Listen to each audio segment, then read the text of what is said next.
ಶ್ರೀ ಸತ್ಯನಾರಾಯಣ ಪೂಜಾ ಮಾಡುವುದರಿಂದ ನಿಮ್ಮ ಮನೆಯಲ್ಲಿ ದುಡ್ಡಿನ ಸುರಿಮಳೆ ಆಗುತ್ತದೆ. ಪೂಜಾ ಮಾಡಿದ ಮೇಲೆ ದುಡ್ಡು ಬರುವ ಸಂಕೇತಗಳು. ಶ್ರಾವಣ ಮಾಸ ಬಂತು. ಇವಾಗ ನೀವು ಶ್ರೀ ಸತ್ಯನಾರಾಯಣ ಪೂಜಾ ಸಂಕಲ್ಪಪೂರ್ವಕವಾಗಿ ಹಿಡಿಯಿರಿ. ಸಂಕಲ್ಪ ಅಂದರೆ ನಿಮಗೆ ಯಾವ ಕೆಲಸ ಆಗಬೇಕಾಗಿರುತ್ತದೆಯೋ ಆ ಕೆಲಸದ ಬಗ್ಗೆ ಮನದಲ್ಲಿ ಅಂದುಕೊಳ್ಳಿ. ಶ್ರೀ ಸತ್ಯನಾರಾಯಣ ಫೋಟೋ ಒಂದು ತಂಬಿಗೆ ಮೇಲೆ ತೆಂಗು ಇಡಬೇಕು. ಒಂದು ಕೆಂಪು ಬ್ಲೌಸ್ ಪೀಸ್, 4 ವೀಳ್ಯದೆಲೆ, 3 ಬಾಳೆಹಣ್ಣು, 20 ಮತ್ತು 18 ಗೆಜ್ಜೆ ವಸ್ತ್ರ, ಮಲ್ಲಿಗೆ ಹೂ ಮತ್ತು ಗುಲಾಬಿ ಹೂ, ತುಳಸಿ, ಸತ್ಯನಾರಾಯಣ ಪುಸ್ತಕ, ಶಿರಾ ಪ್ರಸಾದ ಮಾಡಿ. 4 ದೀಪಗಳು, 2 ತುಪ್ಪದ ದೀಪ ಮತ್ತು ಕರ್ಪೂರ, ಅಗರಬತ್ತಿ, ಧೂಪ ಇವಿಷ್ಟು ಪೂಜಾ ಸಾಮಗ್ರಿಗಳು. ಪೂಜಾ ಮಾಡುವ ವಿಧಾನ: ಬೆಳಿಗ್ಗೆಯಿಂದ ಉಪವಾಸ ಇರಬೇಕು. ಹಾಲು, ಹಣ್ಣು, ಚಹಾ ತೆಗೆದುಕೊಳ್ಳಬಹುದು. ಪೂಜಾದ ಬಳಿಕ ಊಟ ಮಾಡಿ. ಬೆಳಿಗ್ಗೆ ಗೋಮೂತ್ರ ಹಾಕಿ ನೆಲ ಸ್ವಚ್ಛ ಮಾಡಬೇಕು.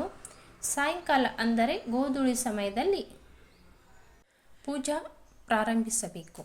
ಮೊದಲು ತಲೆ ಸ್ನಾನ ಮಾಡಿ ಒಂದು ಮನೆಯ ಮೇಲೆ ಕೆಂಪು ವಸ್ತ್ರ ಹಾಕಿ ಅದರ ಮೇಲೆ ಸ್ವಲ್ಪ ಅಕ್ಷತೆ ಹಾಕಿ ಶ್ರೀ ಸತ್ಯನಾರಾಯಣ ಫೋಟೋ ಇಡಿ.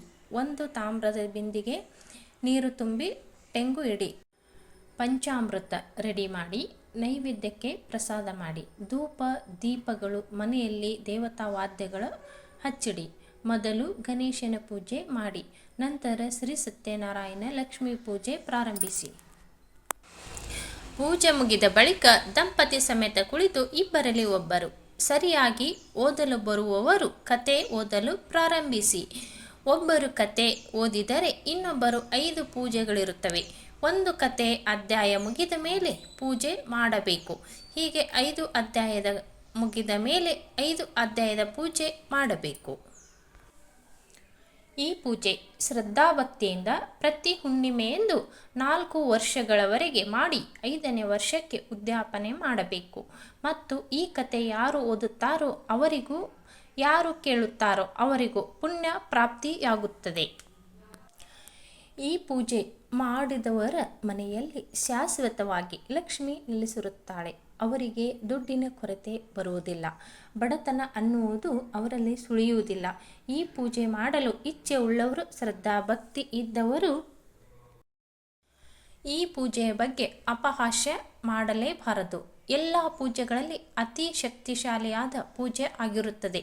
ಈ ಪೂಜೆ ಮಾಡಿದ ಮೇಲೆ ನಾನು ಕೂಡ ಶ್ರೀಮಂತಿಕೆಯನ್ನು ಹೊಂದಿದ್ದೇನೆ. ಅದಕ್ಕೋಸ್ಕರ ಈ ಪೂಜೆಯ ಬಗ್ಗೆ ನಿಮಗೂ ಹೇಳುತ್ತಿದ್ದೇನೆ. ನಂಬಿಕೆ ಇದ್ದರೆ ಮಾಡಿ.